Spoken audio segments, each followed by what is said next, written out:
दोस्तों आज के इस वीडियो के माध्यम से हम ये सीखने वाले हैं कि स्टेयरकेस टाइमर स्विच क्या होती है, इस टाइमर स्विच का वर्किंग क्या है, वायरिंग किस प्रकार से करेंगे और साथ ही साथ में हम ये भी जानेंगे कि इस टाइमर स्विच का उपयोग हम कहाँ पे करेंगे। तो चलिए दोस्तों वीडियो को स्टार्ट करते हैं। दोस्तों ये जो मेरे पास में स्टेयरकेस टाइमर स्विच है, इस टाइप का टाइमर स्विच का उपयोग हम कहाँ पे करते हैं इसको समझ लीजिए, उसके बाद हम इसका वर्किंग वायरिंग को समझेंगे।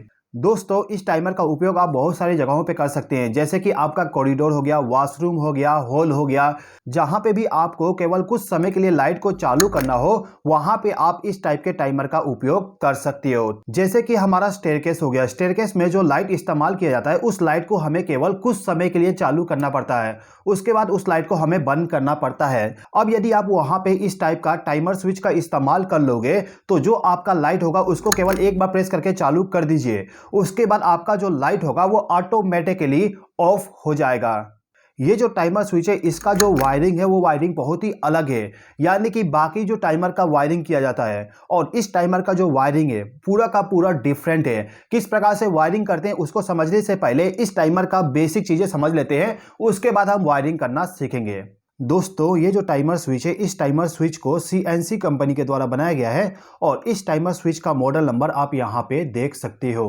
अब इस टाइमर स्विच में आप देख सकते हो कि यहाँ पे दो इंडिकेशन लैंप दिया गया है। जब आप इस टाइमर स्विच को फेस सप्लाई और न्यूट्रल सप्लाई इन दो पॉइंट पे कनेक्ट कर दोगे तो उस समय आपका जो ये वाला इंडिकेशन लैंप है ये इंडिकेशन लैंप ग्लो होने लगेगा।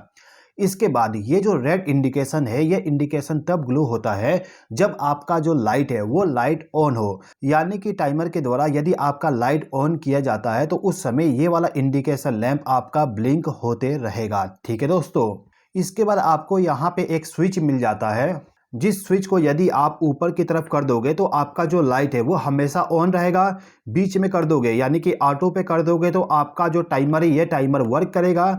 इसके बाद यदि आप इसको नीचे में कर दोगे तो आपका लाइट हमेशा के लिए ऑफ हो जाएगा। इसका वर्किंग हम वायरिंग करने के बाद एक बार और समझ लेंगे, ठीक है। इसके बाद दोस्तों यहाँ पे एक नॉब दिया गया है, इस नॉब के द्वारा हम टाइम सेट करते हैं कि जो हमारा लाइट है उस लाइट को हमें कितना देर तक ऑन रखना है। इस नॉब के द्वारा आप 30 सेकेंड से लेके 20 मिनट का टाइम सेट कर सकते हो। ठीक है दोस्तों, अब हम इस टाइमर स्विच का वायरिंग करना सीख लेते हैं। देखिए दोस्तों ये जो टाइमर स्विच है इस टाइमर स्विच को हमें फेस सप्लाई और न्यूट्रल सप्लाई प्रोवाइड करना पड़ता है और फेस और न्यूट्रल सप्लाई प्रोवाइड करने के लिए मैं यहाँ पे 2 पोल का MCB इस्तेमाल कर रहा हूँ। इस MCB के इनकमिंग टर्मिनल पे मैंने ऑलरेडी फेस और न्यूट्रल पावर सप्लाई कनेक्ट करके रखा हूँ। अब यहाँ पे हमें क्या करना है कि इस MCB के जिस पॉइंट पे हमें फेस सप्लाई मिलेगा उस पॉइंट पे एक वायर को कनेक्ट करेंगे और इस वायर को ले जाके जहां पे L लिखा हुआ है उस L वाले पॉइंट पे इस वायर को कनेक्ट कर देना है, यानी कि हम इस टाइमर स्विच को फेस सप्लाई प्रोवाइड कर दिए। इसके बाद इस MCB का जो न्यूट्रल वाला पॉइंट है इस पॉइंट पे मैं एक और वायर को कनेक्ट कर दूंगा।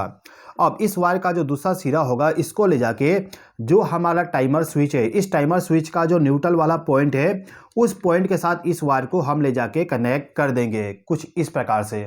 अब ये जो टाइमर स्विच है इस टाइमर स्विच को ऑपरेट करवाने के लिए हमें पुश बटन के साथ इसका कनेक्शन करना होगा। मैं यहाँ पे 3 पुश बटन का इस्तेमाल कर रहा हूँ, आप चाहे तो 1 पुश बटन का, 2 पुश बटन का या फिर आप चाहे तो 4, 5, 6 जितना जगह से आप इस टाइमर स्विच को ऑपरेट करवाना चाहते हो उतना पुश बटन का इस्तेमाल कर सकते हो। अब जितने भी पुश बटन होंगे इन सभी का कनेक्शन किस प्रकार से किया जाएगा एक बार समझ लीजिए। देखिए दोस्तों जितने भी आपके पास में पुश बटन होंगे उन सभी पुश बटन के पीछे में आपको एनो एलिमेंट को कनेक्ट करके रखना है, यानी कि एनो पुश बटन होना चाहिए। अब ये जो सभी के सभी एनो पुश बटन है इनका कनेक्शन करने के लिए आपको क्या करना होगा कि इन सभी का जो ऊपर वाला पॉइंट है उन सभी को आपस में लूप कर देना है और इसी प्रकार से नीचे वाले पॉइंट को भी आपस में लूप कर देना है, यानी कि इन सभी पुश बटन को आपको पैरेलल में कनेक्ट करना होता है। अब इन सभी को पैरेलल में कनेक्ट करने के बाद आपका जो फर्स्ट पुश बटन होगा उस पुश बटन के साथ में आप 2 वायर को कनेक्ट कर दीजिएगा।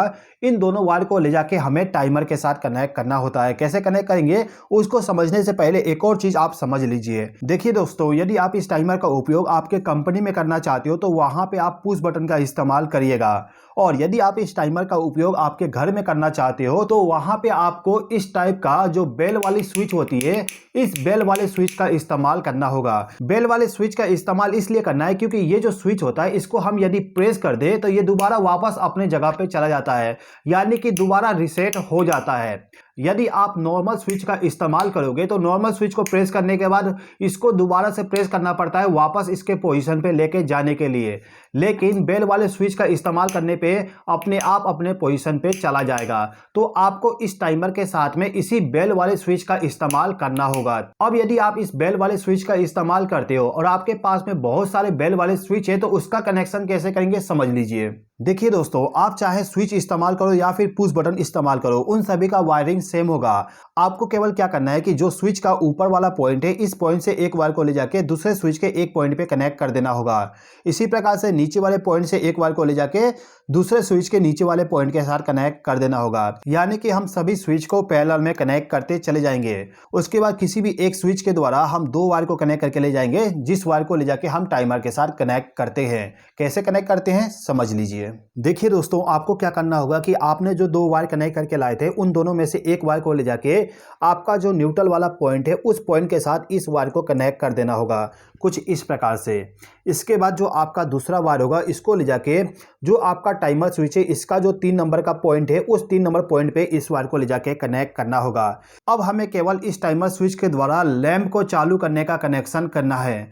अब ये जो हमारा लैंप है, इस लैंप के साथ में आपको दो वायर मिल जाएगा, फेस सप्लाई और न्यूट्रल सप्लाई के लिए। अब इसमें से जो आपका फेस वाली वायर होगा, इस वायर को ले जाके आपका जो टाइमर स्विच है, इस टाइमर स्विच का जो 4 नंबर का पॉइंट है, इस 4 नंबर के पॉइंट पे आप इस वायर को ले जाके कनेक्ट कर दीजिएगा। इसके बाद इस लैंप का जो न्यूट्रल वाला वायर होगा, इस वायर को ले जाके आपको न्यूट्रल पावर सप्लाई के साथ ही कनेक्ट कर देना है। यानी कि एमसीबी से जहां पे आपको न्यूट्रल पावर सप्लाई मिलेगा उसी पॉइंट पे आप इस वायर को भी ले जाके कनेक्ट कर दीजिएगा कुछ इस प्रकार से। दोस्तों, इस टाइमर स्विच के द्वारा आप डायरेक्टली 16 एम्पियर के लोड को कनेक्ट कर सकते हो। यदि आपका लोड ज़्यादा है तो उस कंडीशन में आप कॉन्टेक्टर का इस्तेमाल करके कनेक्शन कर लीजिएगा। ठीक है दोस्तों, अब यहाँ पे हमारा कनेक्शन पूरा कंप्लीट हो गया तो एमसीबी को एक बार ऑन कर देते हैं। एमसीबी को ऑन करने के बाद आप देखोगे यहाँ पे एक इंडिकेशन लैंप ग्लो होने लगा है, यानी कि इस टाइमर को पावर सप्लाई मिल गया है। मैं इसको ऑफ करूंगा तो आप देखोगे इंडिकेशन लैंप हमारा ऑफ हो गया। इसको ऑन करने के बाद इंडिकेशन लैंप हमारा ऑन हो गया। ठीक है, अब ये जो मेरा स्विच है, इस स्विच को मैं ऑन पे कर देता हूं तो आप देखोगे हमारा लोड ऑन हो गया। ये लोड हमारा परमानेंटली ऑन हो गया, यानी कि टाइमर हमारा पूरा का पूरा बाईपास हो गया है। इसी प्रकार से यदि आप इस स्विच को ऑफ पे कर देती हो तो इस कंडीशन में यदि आप पुश बटन को प्रेस करोगे ऑन करने के लिए भी तो आपका लोड ऑन नहीं होगा। इस टाइमर के द्वारा आपने लोड को पूरा का पूरा ऑफ करके रख दिया हो। यदि आप चाहते हो कि आपका लोड ऑटोमेटिकली कुछ समय के लिए ऑन हो तो आप इसको ऑटो पोजीशन पे रख दीजिएगा। उसके बाद जब आपको लाइट को चालू करना हो तो एक बार पुश बटन को केवल प्रेस कर दीजिए। एक बार पुश बटन को प्रेस करने के बाद आपका लोड ऑन हो जाएगा। अब कितना देर तक ऑन रहेगा वो डिपेंड करेगा कि आप इस टाइमर में कितना टाइम सेट करके रखे हो। अभी मैंने इस टाइमर में 30 सेकंड का टाइम सेट करके रखा हूं तो 30 सेकंड के बाद में ऑटोमेटिकली मेरा लैंप ऑफ हो जाएगा। जैसे कि आपने देखा 30 सेकंड के बाद लोड हमारा ऑटोमेटिकली ऑफ हो गया। इसी प्रकार से आप जिस पुश बटन को प्रेस करोगे आपका लोड ऑन हो जाएगा। मैं इसको ऑफ कर देता हूं, फिर से दोबारा ऑटो में करने के बाद इस पुश बटन को प्रेस करता हूं, आप देखोगे लोड ऑन हो गया। इसको मैं ऑफ करके दोबारा ऑटो पोजीशन पे रख देता हूं। उसके बाद इस पुश बटन को प्रेस करूंगा तो आप देखोगे लोड हमारा ऑन हो गया। कहने का मतलब यह है कि आप किसी भी पुश बटन को प्रेस कर दीजिए, आपका लोड ऑटोमेटिकली ऑन हो जाएगा कुछ समय के लिए। उसके बाद जैसे ही टाइम कंप्लीट होता है आपका जो लोड है वो ऑटोमेटिकली ऑफ हो जाएगा। तो दोस्तों, मैं उम्मीद करता हूं कि आपको ये वीडियो पसंद आया होगा। दोस्तों, यदि आपको ये वीडियो पसंद आया हो तो प्लीज़ इस वीडियो पे लाइक, शेयर और कमेंट कर दीजिएगा। और यदि आपने अभी तक हमारे चैनल को सब्सक्राइब नहीं किए तो सब्सक्राइब भी कर लीजिएगा। इस वीडियो को देखने के लिए धन्यवाद।